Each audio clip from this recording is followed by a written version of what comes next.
પૂર્વ રાષ્ટ્રીય અધ્યક્ષ શ્રી વેંકૈયા નાયડુજી ટૂંક જ સમયમાં આપણી સભા હાજર થશે.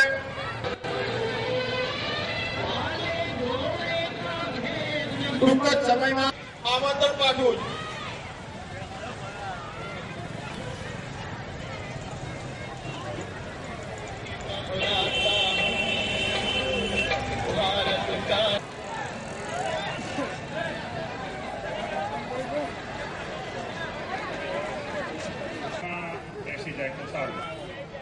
અહીંયા ડાબી બાજુ જમણી બાજુ પણ ઘણા મિત્રો ઉભા છે.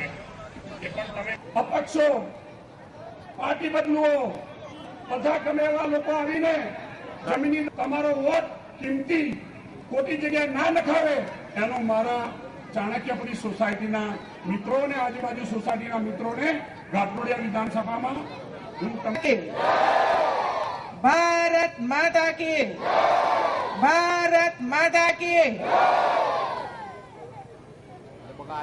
મંચ પર બિરાજમાન વેંકૈયા નાયડુજી આપણી વચ્ચે આવે છે. બોલો ભારત માતા કી.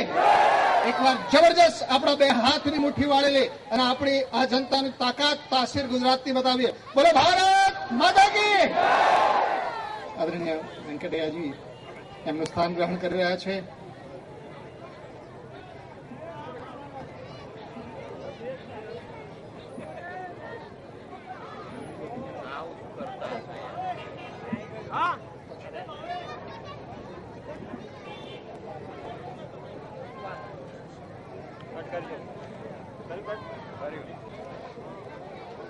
કાગ ડોળે જેની રાહ જોઈ રહ્યા હતા ખેડૂત મિત્રો અને આ દૂધમલીઓ સમાજ જેમ અષાઢી મેઘની રાહ જોઈ રહ્યા હોય એવા જ દૂધમલીયા ડ્રેસમાં ગુજરાતનું આતિથ્ય માણવા, જાણે કે આપણી સૌની 6 કરોડની જનતાના હુંફાળા આવકારને માણવા માટે આપણી વચ્ચે નાયડુજી પધાર્યા છે. ફરી એકવાર એવી તાળીઓની ગુંજ આપીએ કે ન ગાંધીનગર પણ દિલ્હીના તખ્ત સુધી સંભળાય કે વેંકૈયાજી ગુજરાતના ઘાટોડિયામાં પધાર્યા છે. આપણી વચ્ચે જબરજસ્ત બે હાથથી તાળીઓનો નાદ આપીએ અને ભારત માતાનો જયનાદ કરીએ. બોલો ભારત માતા કી, બોલો ભારત माता की. कि नायडू जी को मैं ये बात बताने जा रहा हूं.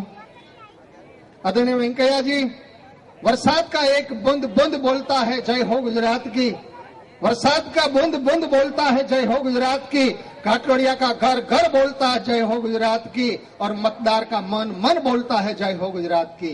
गुजरातની જય એટલા આવશે. ભવાનભાઈ પણ પાઘડી પહેરાવશે અને ગિરધારીજી રેગર સમાજના પ્રમુખને પણ વિનંતી. બોલો ભારત માતા કી, બોલો ભારત માતા કી.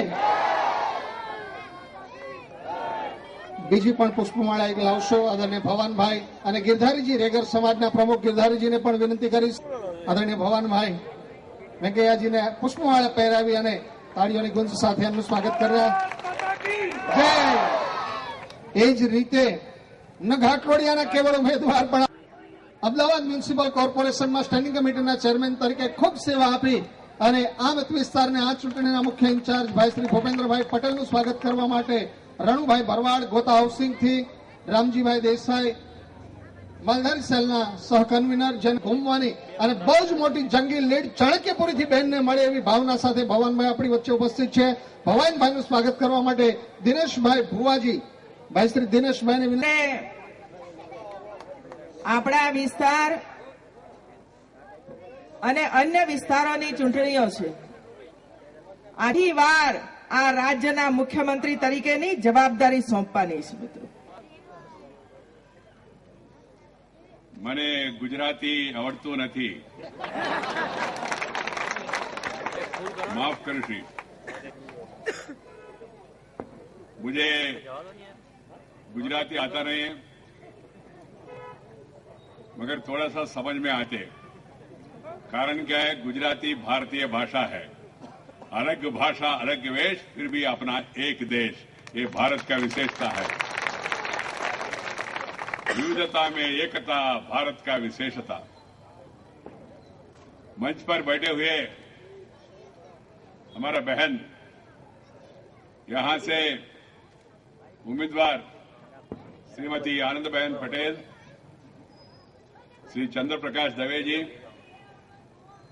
श्री भोहरे मन में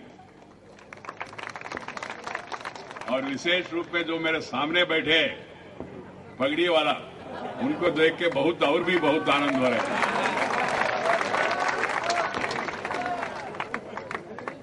मैं भी गांव में रहने वाले हूं, किसान का बेटा हूं। जब भी मैं कोई गांव में किसान को देखता हूं, नहीं तो और काम करने वाले लोगों को देखता हूं, मन में बहुत प्रसन्नता होता है। कारण क्या है कि देश गांव में है ज्यादा सा,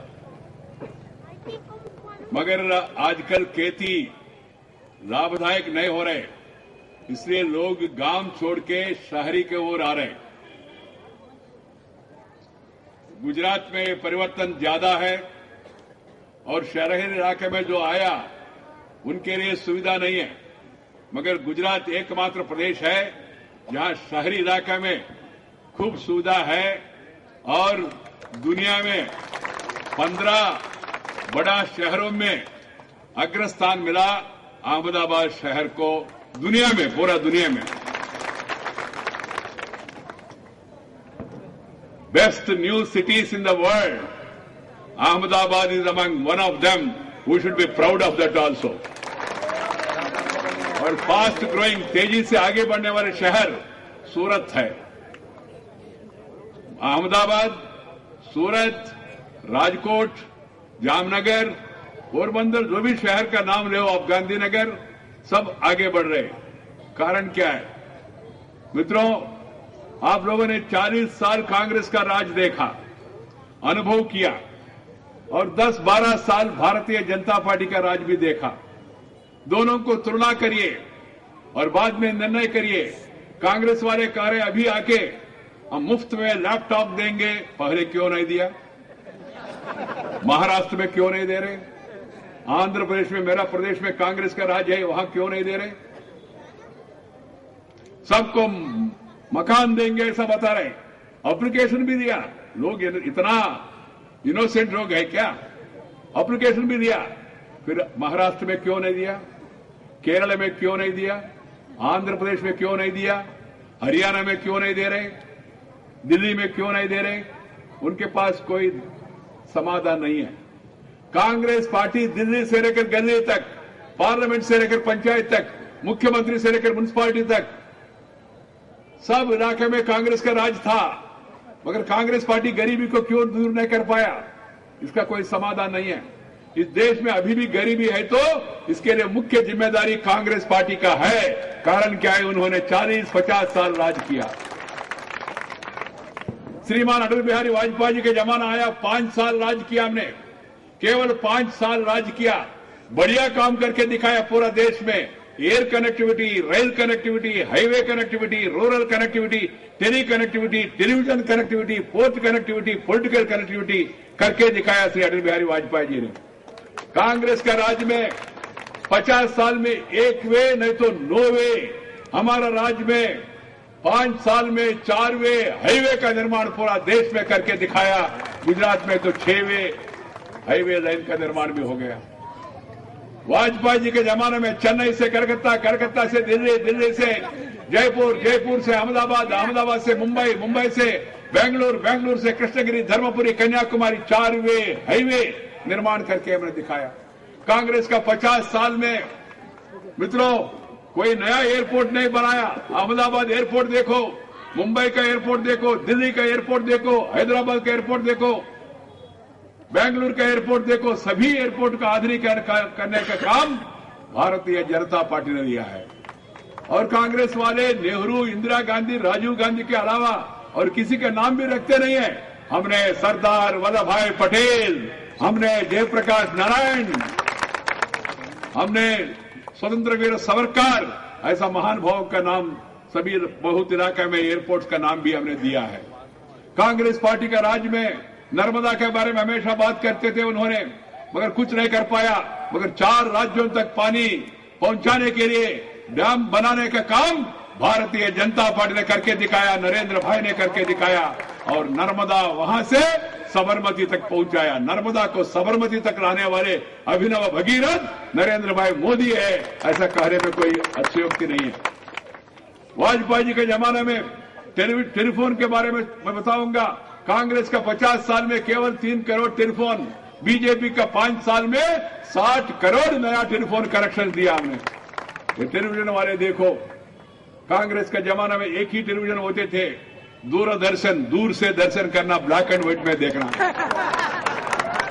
हमारा सरकार के जमाने में, वाजपेयी जी का, अडवाणी जी का सरकार के जमाने में, नरेंद्र भाई के जमाने में, हमारा जमाना में कितना 650 टेलीविजन चैनल्स आया।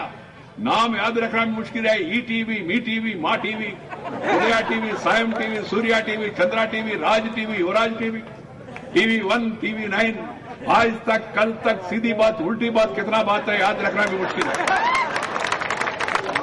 Making news, breaking news, midnight masala भी आ रहा है आज के टेलीविजन चैनल्स में। ये क्रांतिकारी परिवर्तन भाजपा ने लाया, भाजपा ने लाया।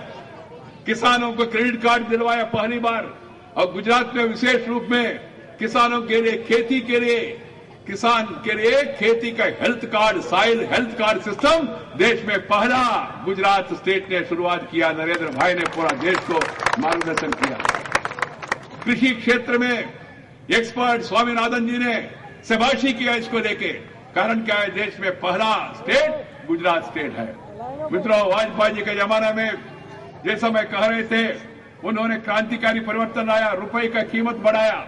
आज रुपए कमजोर हो रहे। वाजपेयी जी के जमाने में no line, no waiting list, no queue, no shortage, no black market, highest foreign exchange, lowest inflation. आज कांग्रेस का राज में सब ऊपर जा रहे, महंगाई ऊपर जा रहे।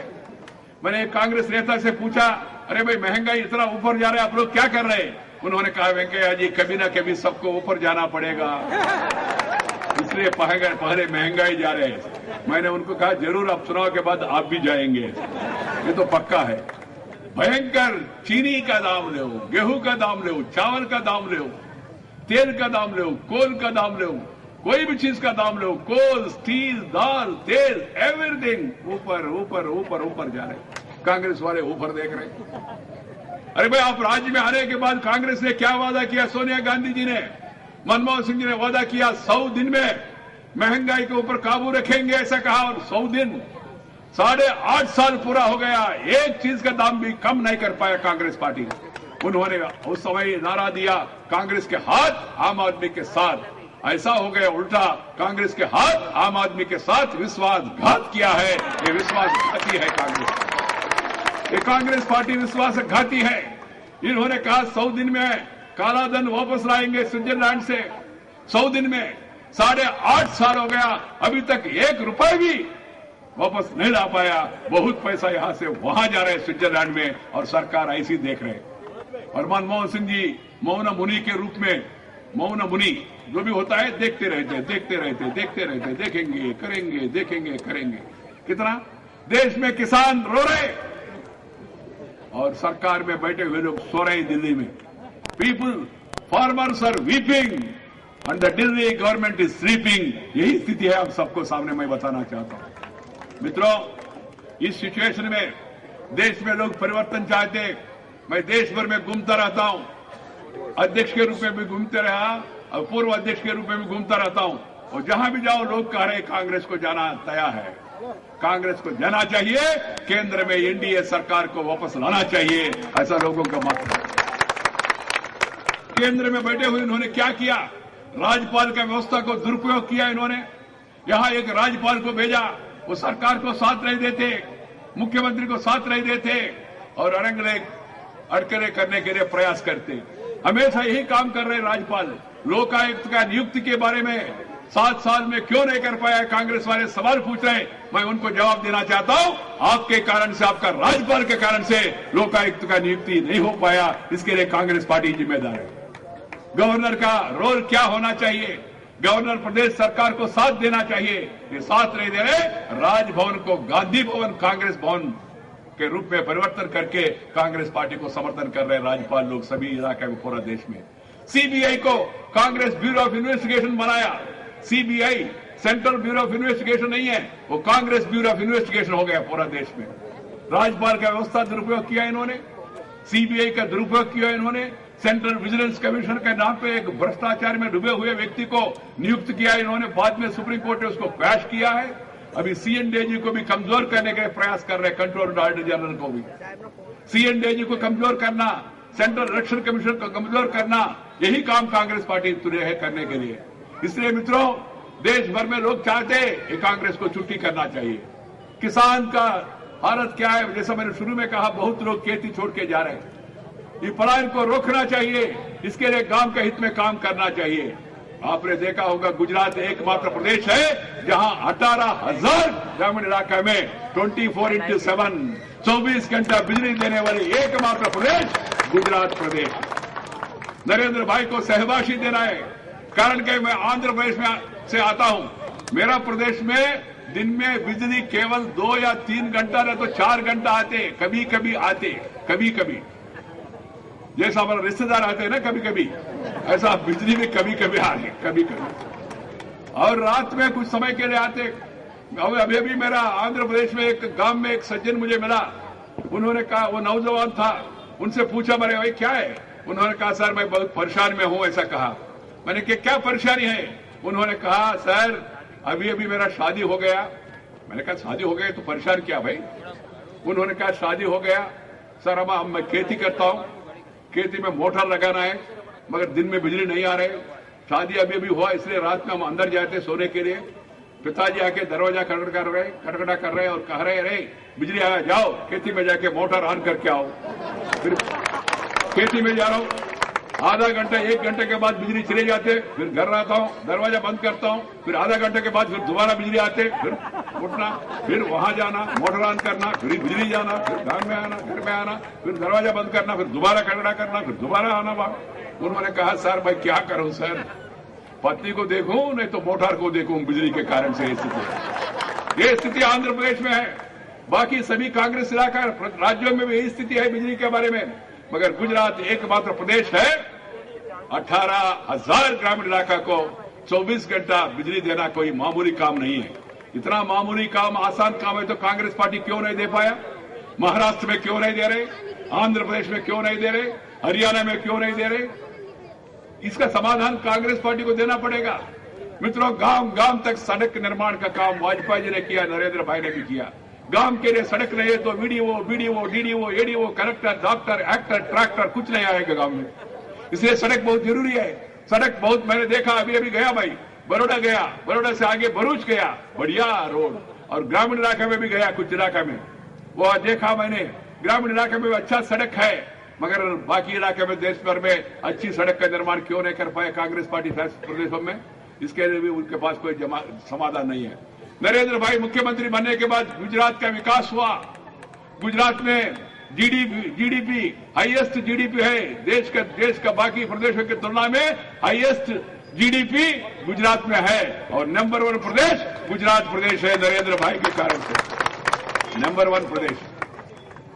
प्लान साइज बढ़ गया, 1,11,000 करोड़ तक पहुंच गया प्लान साइज।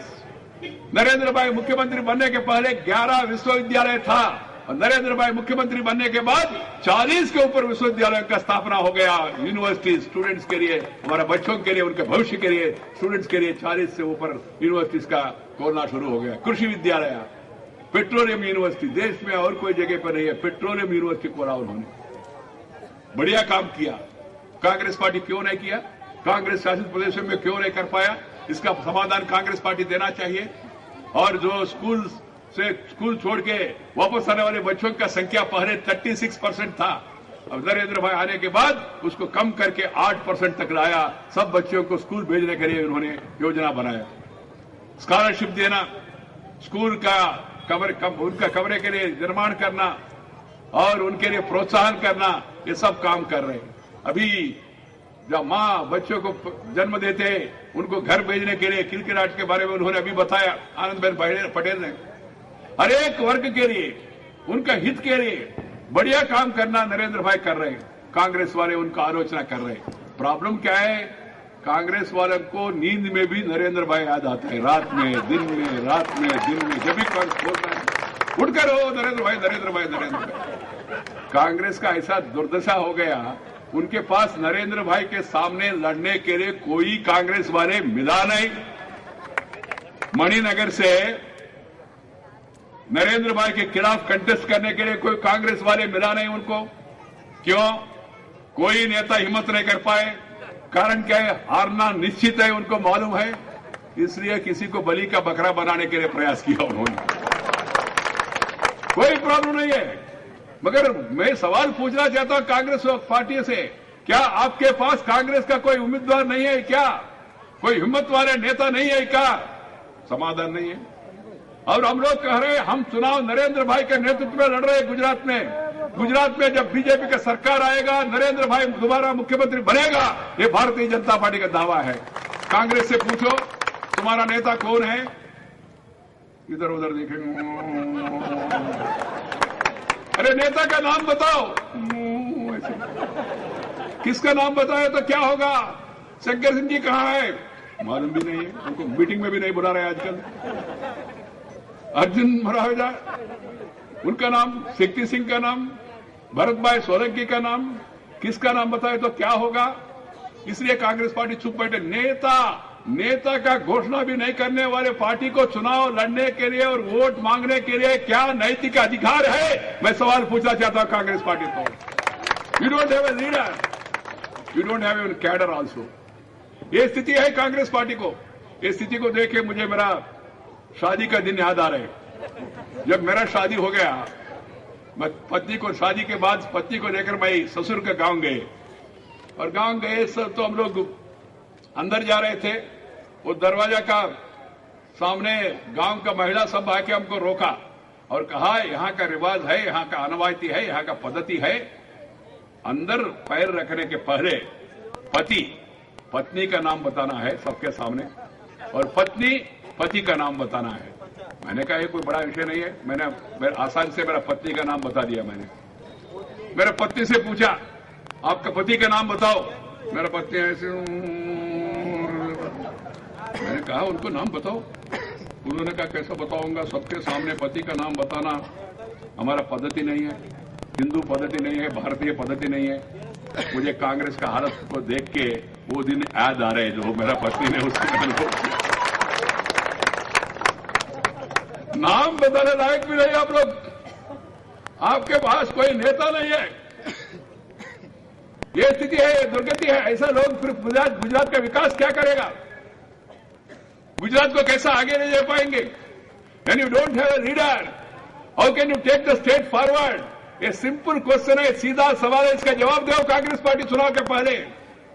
नहीं है, एक मत नहीं है, इसलिए अल्पमत में आया कांग्रेस पार्टी गुजरात में। मित्रों, पूरा देश में जब घूमता हूं ना, लोग मेरे से पूछते हैं सर नरेंद्र भाई जीतेगा ना? मैं कहता हूं जीतेगा। नहीं सर, साधारण जीत नहीं होना चाहिए, 2/3 बहुमत से ज्यादा आना चाहिए, ऐसा लोगों की इच्छा है। इसलिए मैं आपसे विनती करने के आया हूं, केवल नरेंद्र भाई को जिताना, आनंदी बहन को जिताना ये विषय नहीं है। 2/3 बहुमत से ज्यादा बहुमत भारतीय जनता पार्टी को नरेंद्र भाई को देना है। और लोग मेरे से और भी सवाल पूछते, क्या साहब आने वाले लोकसभा चुनाव में नरेंद्र भाई को वहां भेजेंगे ना? वहां मुझे मालूम है कहां, अगर मैं पूछता हूं लोगों से कहां, उन्होंने कहा वहां सर, वहां दिल्ली।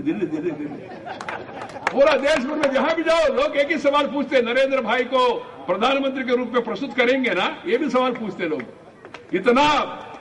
इतना लोकप्रिय नेता, इतना लोकप्रिय नेता। और गुजरात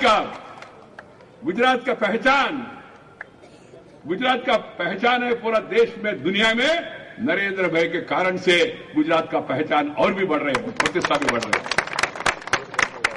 मेरा रिक्वेस्ट इतना ही है, बाद में पार्टी क्या तय करेगा सेंटर में वो अलग बात है, दूर है चुनाव, कब होगा वो देखेंगे। पहला चुनाव यहां है। इस चुनाव में आप लोग अच्छा बहुमत से भारतीय जनता पार्टी को जिताना है और नरेंद्र भाई को 2/3 से ज्यादा बहुमत देना चाहिए। कारण क्या है? गुजरात तेजी से आगे बढ़ रहे हैं। सब लोग आके यहां उद्योग लगाना चाहते हैं। टाटा आया, बाटा आया, बिरला आया, अंबानी आया, सब लोग, अभी मारुति भी आ रहे, सब लोग गुजरात में आ रहे। क्यों? गुजरात में शांति है। देश में सबसे बढ़िया शांति रखने वाले प्रदेश, नंबर 1 प्रदेश गुजरात प्रदेश है, सबको मालूम हो गया। 10 साल से एक भी घटना नहीं है। No law and order problem, no tension, only attention towards development. विकास विकास विकास, तेजी से विकास, गुजरात का सर्वांगीण उन्नति, गुजरात का नंबर 1 प्रदेश बनाना, यही लक्ष्य है नरेंद्र भाई के सामने। केवल वो प्रदेश के बारे में, देश के बारे में सोचते हैं। देश पहला, बाद में पार्टी, अंत में अपना, ऐसा सोचने वाले व्यक्ति नरेंद्र भाई। उनका सामने जो खड़े रहे लोग, ये लोग क्या सोच रहे? पहले अपना, बाद में पार्टी, और अंत में कुछ रह गए तो देश। ये है उनका उल्टा। जो उम्मीदवार को खड़ा कर दिया कांग्रेस पार्टी ने नरेंद्र भाई के खिलाफ, उन्होंने कहा मैं पहले इंडिपेंडेंट स्वतंत्र लड़ना चाहते थे, मगर कांग्रेस वालों को कोई नहीं मिला होगा, इसलिए मुझे रिक्वेस्ट किया। माने सिद्धांत नहीं है, विचारधारा नहीं है, पार्टी नहीं है, केवल पर्सनल कांग्रेस पार्टी का है। भाई वो उनके बारे में, उम्मीदवार के बारे में कुछ कहना नहीं चाहता हूं, कहने की जरूरत भी नहीं है। कांग्रेस पार्टी कैसा स्थिति में है, इसका एक उदाहरण मैंने आपको बताया। इसलिए मित्रों, ये केवल एक व्यक्ति का विषय नहीं है, गुजरात का गौरव। और कांग्रेस वाले हमेशा याद दिलाते हैं, वो उस समय दंगे हुआ, उस समय दंगे हुआ, उस समय दंगे हुआ। दंगे के बारे में हमेशा बात करते रहना है क्या? आगे नहीं बढ़ना चाहिए क्या? विकास नहीं होना चाहिए? शिक्षा नहीं होना चाहिए? स्वास्थ्य का व्यवस्था नहीं होना चाहिए? कांग्रेस के जमाने में कितना 108 था, अभी 506 एम्बुलेंसेस 108 पूरा प्रदेश में सभी इलाका में पहुंच गया नरेंद्र भाई के जमाने में। ये स्थिति नरेंद्र भाई ने बनाया। आपने देखा साबरमती का नदी पहले कैसा रहते थे, अभी आजकल उनका फ्रंटेज क्या किया नरेंद्र भाई ने साबरमती रिवर का। मैंने बताया आपको, केवल नर्मदा का पानी साबरमती तक नहीं, नर्मदा पानी कच्छ रण तक उनको ले गया नरेंद्र भाई ने। ऐतिहासिक काम है, कोई मामूली काम नहीं है। कोई मामूली व्यक्ति ये काम नहीं कर पाते मित्रों। इसलिए मेरा कहना यह है, पूरा देश गुजरात के ओर देख रहे हैं। केवल देश क्यों, पूरा दुनिया भी गुजरात के ओर देख रहे हैं। अभी अभी ब्रिटिश वाले आए, इंग्लैंड वाले आए, उन्होंने कहा नरेंद्र भाई हमारा प्रदेश से भी लोग आके यहाँ उद्योग लगाना चाहते हैं, इन्वेस्ट करना चाहते हैं। पूरा दुनिया गुजरात की ओर देख रहे हैं। कारण नरेंद्र भाई का, भारतीय जनता पार्टी का, यहाँ का टीम वर्क के कारण से जो काम अच्छा हो रहे हैं, उसके देख के लोग गुजरात का प्रशंसा कर रहे हैं। इसलिए मित्रों, मेरा अनुरोध इतना ही है आप में, जाति में नहीं पढ़ना। कुछ लोग प्रयास कर रहे हैं जाति क्या, हम सब लोग भारतीय है। कुछ लोग कहते हैं माइनॉरिटी मेजॉरिटी, माइनॉरिटी कौन है, मेजॉरिटी कौन है? हम सब लोग एक है। जो पाकिस्तान गए उस समय वो गए, जो भारत में रह रहे मुसलमान, वो सब लोग भारतीय है, वो सब मुसलमान भी हिंदुस्तान का भारतीय है। ये हमारा नारा है, ये हमारा सोच है। They are all sons and children of India. Those who wanted to go to Pakistan, they have gone. वो लोग गए, जो बच गए लोग भारत में है, वो सब लोग भारतीय है।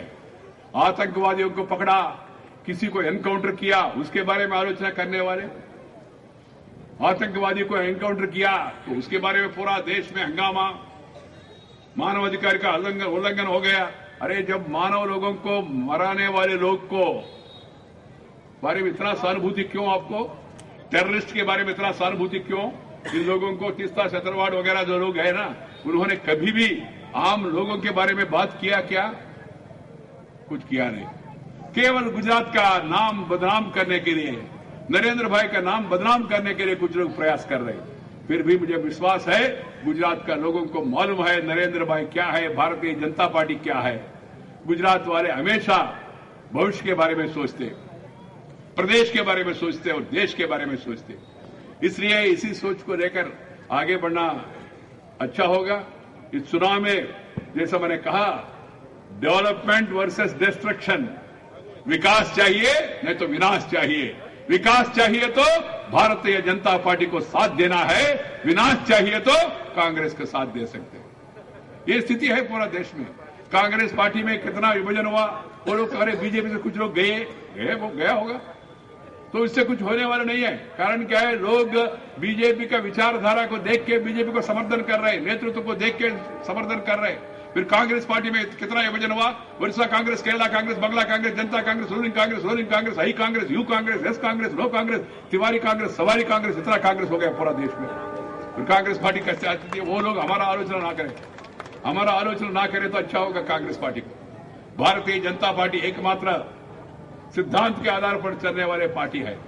भारतीय जनता पार्टी के नेतृत्व के पास, नरेंद्र भाई के पास character, calibre, capacity and conduct है, डिसिप्लिन, डायनेमिज्म, डेडिकेशन है और लोगों के बारे में हमेशा सोचना और उनके लिए कुछ ना कुछ करना, यही काम हमेशा नरेंद्र भाई करते रहते हैं। इसलिए मित्रों, भाई परसों जब भाई भरूच गए, भरूच से रात को बड़ौदा आ रहे थे, पूरा रास्ते में मैंने देखा सभी इलाके में उद्योगीकरण, सभी इलाके में लाइटिंग, पूरा लाइटिंग, भरूच से बड़ौदा तक नॉन स्टॉप लाइटिंग चल रही है दोनों साइड पे। ये स्थिति केवल गुजरात में होता है और कोई स्टेट में नहीं है देश में। कारण क्या है?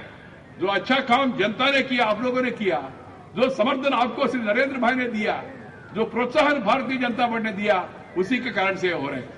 और वाइब्रेंट गुजरात के नाम पे जो इन्वेस्टर्स का दुनिया से, पूरा दुनिया भर से, भारत से इन्वेस्टर्स जो आया, वो इन्वेस्टर्स मीट में 20 लाख करोड़ रुपया गुजरात में इन्वेस्ट करने के लिए लोग तैयार है। 20 लाख करोड़ रुपया। वो काम पूरा होने के बाद हमारे बच्चों को और भी उद्योग मिले, नौकरी मिलेगा, और भी विकास होगा, और भी शिक्षा के लिए सुविधा होगा, और भी स्वास्थ्य के लिए व्यवस्था होगा और गुजरात और भी आगे बढ़ेगा। कॉटन किसान के लिए, कॉटन जो है ना, उन किसानों के लिए कॉटन एक्सपोर्ट की अनुमति देने से पहले ये कांग्रेस सरकार ने उसको रोक लगाया। उसके कारण से कॉटन पैदा करने वाले किसानों को, उत्पादन करने वाले किसानों को नुकसान हुआ। ये केंद्र सरकार किसान विरोधी है। ये केंद्र सरकार गुजरात को जो गैस लाइन, पाइपलाइन बनाया नरेंद्र भाई, वो पाइपलाइन के अनुमति देते नहीं है। क्यों? क्या आपका अधिकार है क्या? आपका पर्सनल प्रॉपर्टी है क्या? गांव गांव तक एलपीजी गैस सिलेंडर सीधा पाइपलाइन से पहुंचाने के लिए नरेंद्र भाई काम कर रहे और कांग्रेस सरकार उसको रोकने के लिए प्रयास कर रहे। ये अन्याय है।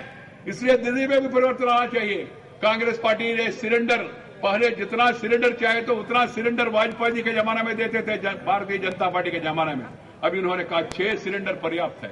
अब गुजरात का चुनाव आया, कल वीरप्पा मोइली ने कहा इसको 9 करे तो अच्छा होगा। सोनिया गांधी जी कह रहे करे तो अच्छा होगा। अच्छा है तो क्यों नहीं कर रहे? इसका समाधान क्या है?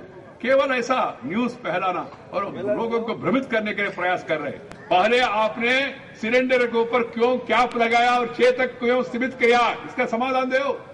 इन्होंने 2 साल में 24 बार 24 टाइम्स पेट्रोल का दाम, डीजल का दाम बढ़ाया। इन्होंने 2 साल में 12 टाइम्स फर्टिलाइजर, खाद का दाम बढ़ाया। इन्होंने डीएपी का दाम बढ़ाया, इन्होंने यूरिया का दाम बढ़ाया। इन्होंने किसान के हित में काम होता है कई सरकार में। अभी कह रहे शुगर का डी कंट्रोल करेंगे, पर चीनी का दाम भी बढ़ जाएगा। वो कह रहे चीनी 40 रुपए सर, सिलेंडर देना मुश्किल हो रहा है, 100 रुपए करे तो अच्छा होगा।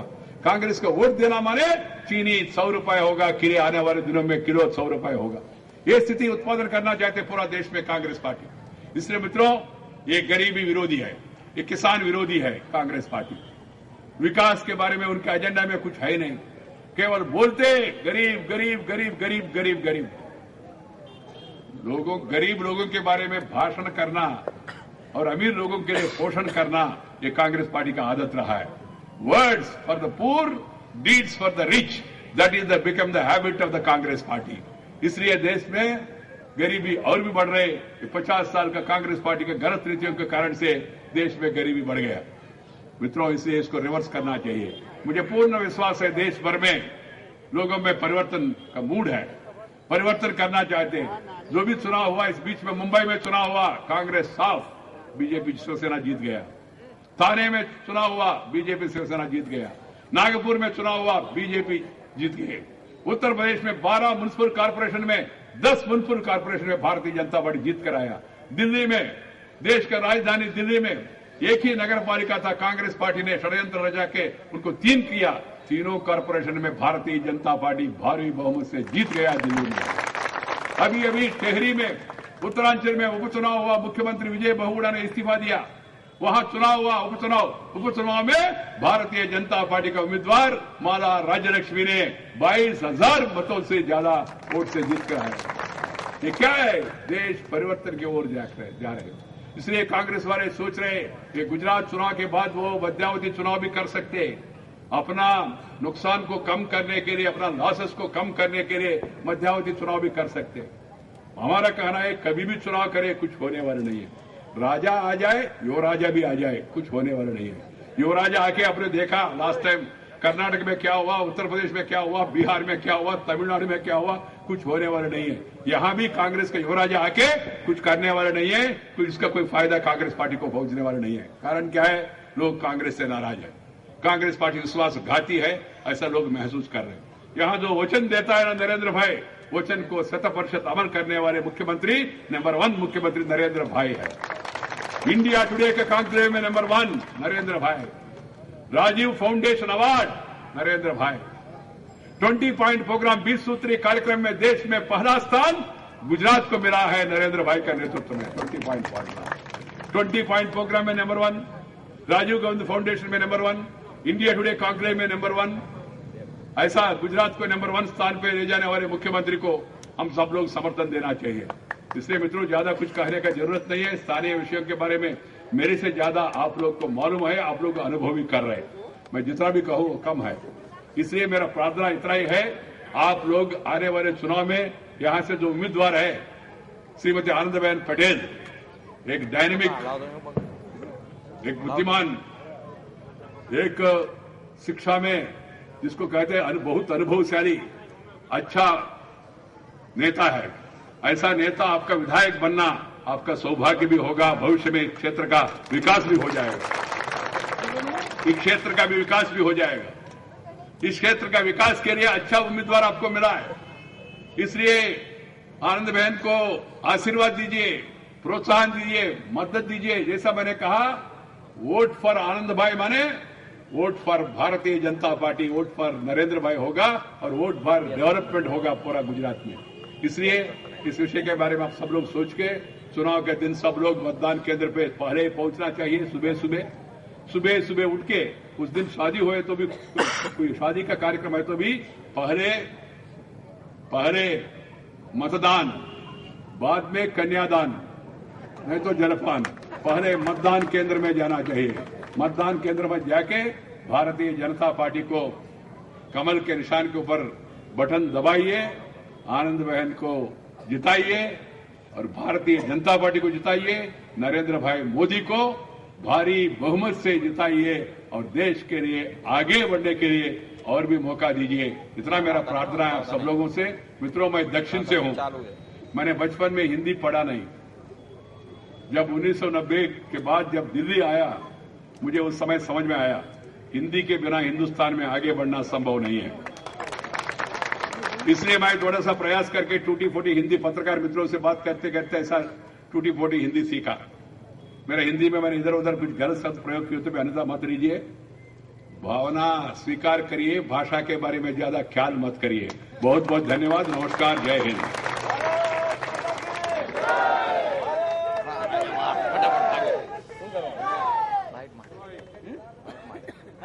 મિત્રો, દુનિયાભરનો પ્રવાસ કરનાર વેંકૈયાજી ગુજરાતને કઈ દ્રષ્ટિએ જોવે છે દુનિયા, એનો આપણી વચ્ચે